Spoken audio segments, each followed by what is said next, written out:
The metal of the shovel blade strikes the hard, sun-baked earth of the Nevada desert, sending a dull, vibrating ache all the way up your forearms to your shoulders.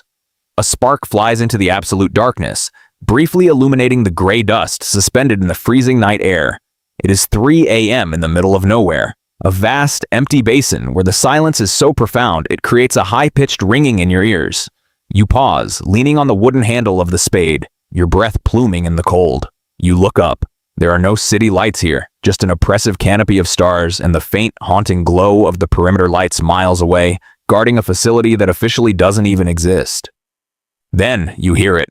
The slow, deliberate crunch of heavy tires rolling over gravel. 2 headlights cut through the darkness. Blinding you for a second, it's a white Ford F-150. No license plates, no markings. It stops exactly 20 feet from the hole you are digging. 2 men step out. They wear unmarked desert camouflage, tactical boots, and balaclavas. They don't speak to you. They never speak to you. They walk to the bed of the truck, lift a heavy, thick black bag that sags in the middle, and drop it onto the dust with a sickening, heavy thud. They get back in the truck, put it in reverse, and vanish into the blackness, leaving you alone with the desert wind and another problem to bury. You wipe the sweat from your forehead, feeling the grit of the dirt against your skin. This is your reality. You are the invisible janitor of the most famous classified airspace in the world. You are the one who cleans up the messes made by curiosity, arrogance, and the fatal misunderstanding of what a sign that reads "Use of Deadly Force Authorized" actually means. You are the gravedigger for the Area 51 tourists. The machinery of this underworld doesn't operate in shadowy boardrooms or smoke-filled mafia dens. It operates in the glaring, unforgiving sunlight of the American Southwest. It runs on bureaucracy, compartmentalization, and plausible deniability. You used to be a simple contractor digging septic tanks and irrigation trenches for the few scattered ranches near Rachel, Nevada. It was honest, backbreaking work that paid just enough to keep the bank away. But the government, or whatever shadowy private military contractor acts on its behalf out here, is always watching. They know who has the equipment, who has the stamina, and most importantly, who has the quiet. Solitary disposition required for off-the-books labor. Your recruitment wasn't cinematic. There was no gun to your head, just a man in a sharply pressed suit who sat down next to you at a diner on the extraterrestrial highway, ordered a black coffee, and slid a thick manila envelope across the Formica table. Inside was a burner phone, a set of GPS coordinates, and more cash in $100 bills than you had made in the last 3 years combined. He told you that occasionally things need to be placed in the ground, deep in the ground. No questions asked, no bags opened, no souvenirs taken. You do the job, you text a single confirmation code, and the money keeps flowing into a secure offshore account. It felt like a victimless crime at first. You convinced yourself you were burying toxic waste, classified drone parts, or maybe failed experimental equipment. You needed the money.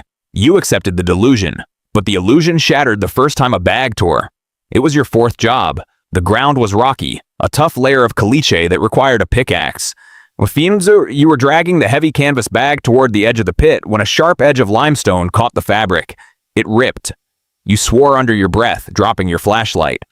When the beam hit the tear, you didn't see twisted metal or hazardous material containers. You saw a bright neon green windbreaker. You saw a human hand, pale and lifeless, wearing a cheap plastic digital watch. The kind of watch a college kid wears. The kind of windbreaker you saw on a flyer posted at the gas station in Alamo 3 days ago.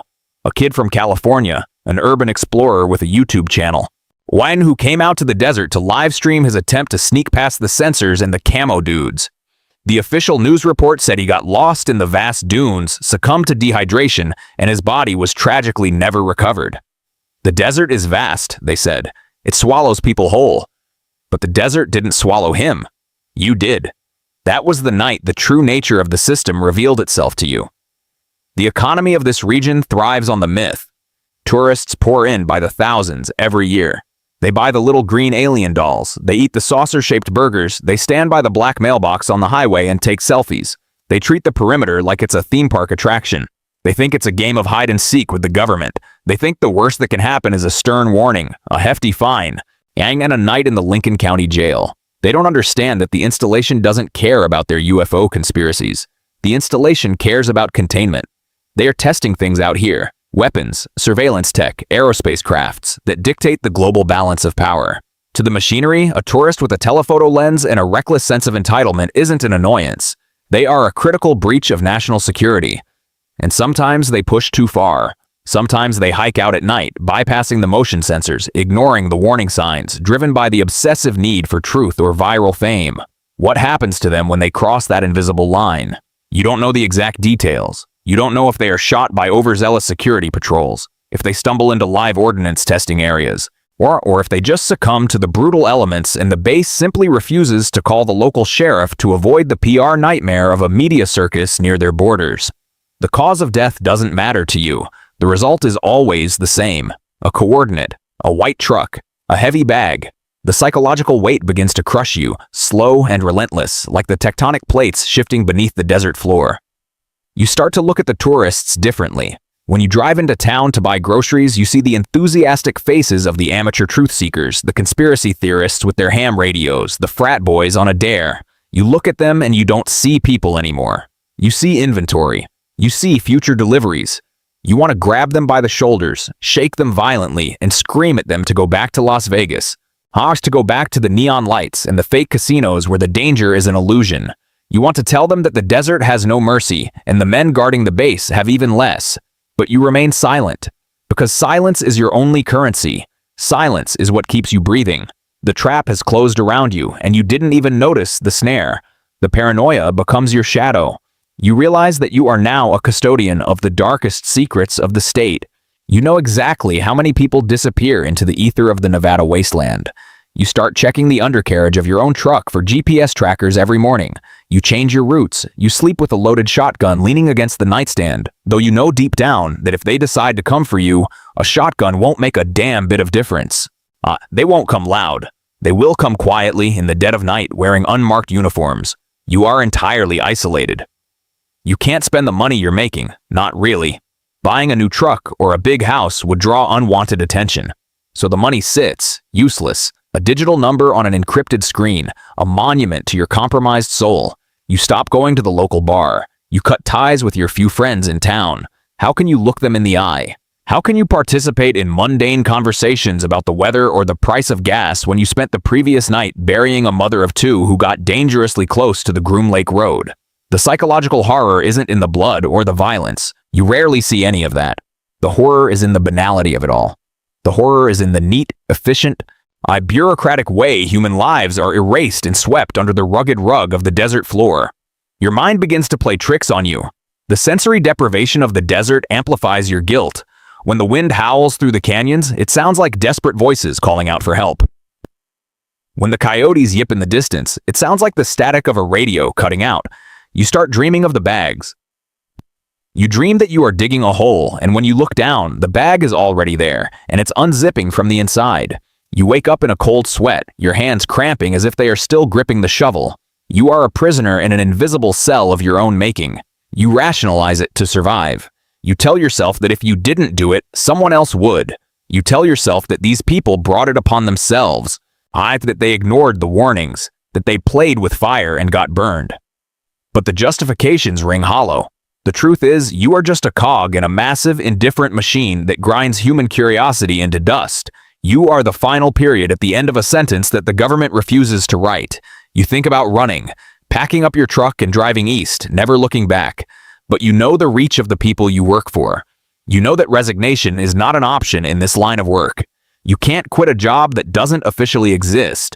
If you try to run, you become a liability. And you know exactly how this system deals with liabilities. You've dug the graves for them. The physical toll of the labor is nothing compared to the erosion of your humanity. With every thrust of the shovel, you're digging away a piece of your own soul. You have become entirely desensitized. The drop-offs become routine. The white truck, the thud, the departure. You work like an automaton, measuring the depth, securing the perimeter, covering your tracks. You sweep the area with a branch to erase your footprints, leaving the desert floor looking as undisturbed and ancient as it did 1,000 years ago. You are a master of erasure. Standing here now, looking down into the 6-foot void you've just carved out of the earth, the realization settles over you like a heavy, suffocating blanket. The sky to the east is beginning to bleed a pale, sickly purple, signaling the approaching dawn. The mountains are stark silhouettes against the horizon. The bag lies at your feet, silent and still. You don't wonder who is inside anymore. You don't wonder if it's a YouTuber, a hiker, or a spy. It doesn't matter. They are all just secrets now, returning to the dust. You grab the handle of the shovel. The blisters on your palms scream in protest, but you ignore them. You scoop up the first pile of gray earth and toss it down into the hole. The dirt hits the canvas bag with a dry, hollow sound that echoes in the emptiness of the basin. You are burying them, but you are also burying yourself. You know, with absolute, chilling certainty, that you are not immune to the rules of this underworld. You are a temporary solution to a permanent problem. The machinery will eventually deem you obsolete, or too dangerous, or simply a loose end that needs to be tied up. And when that night comes, the white truck will roll out, but you won't be the one holding the shovel. While you will be the one in the bag, you will be the heavy thud on the desert floor. And someone else, some new, desperate, solitary contractor will be standing where you are now, wiping the sweat from their brow, ready to cover you up and erase you from existence. Your entire life, your secrets, your guilt will be compressed into a dark hole in the Nevada dirt. Just another classified anomaly in a land built on lies. You keep digging. The sun begins to crest over the mountains, casting long, harsh shadows across the valley. You have to finish before the light exposes you. You work faster, the rhythm of the shovel becoming a morbid metronome, counting down the days you have left. That is all for today. The story you just heard is fiction, but the reality of highly classified workers operating in complete secrecy, like carrying the immense psychological burden of black-budget projects, happens every day. If this story made you think, leave a comment saying what your biggest takeaway was. Subscribe so you don't miss the next stories from the underworld. Until next time.